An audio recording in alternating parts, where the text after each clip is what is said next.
कई लोग मुझसे कहते हैं महाराज जी आपने कितने के लिए, तो मुझे इतना क्रोध आता है उसकी बात पर। मैंने कि तुम कैसे कह सकते हो, मैं तुम्हारी गोद में बालक है, तुमने कितने का लिया ये? बोले हमने लिया थोड़ी, हमारे हमारे यहाँ जन्म हुआ है इस बालक का। मैंने कहा आप बालक को मान सकते हो कि आपने उसको जन्म, ठाकुर जी खरीदे जाते हैं कोई? बोले फिर आप इस कॉन्सेप्ट को क्या कहोगे, हम तो वृंदावन जाते हैं वहां से लड्डू गोपाल खरीद के ही लाते हैं। अरे नहीं, आप जब वृंदावन जाते हो और जब गलियों में घूमते हो तो लड्डू गोपाल पहले ही सोच लेते हैं कि वो आ रहा है मुजफ्फरनगर से, मुझे उसके संग जाना है।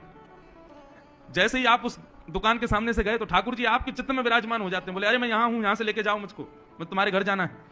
आप जाते हो, दुकान पर बैठते हो, फिर वहां बहुत सारे गोपाल जी आपको दिखाई देते हैं, पर आपके चित्त को वही भाते हैं जिनके चित्त को आप भा गए हो।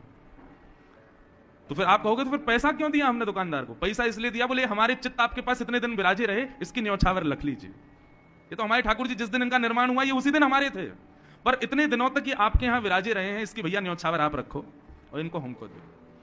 मीराबाई का पद बहुत सुंदर है। कोई कहे महंगो, कोई कहे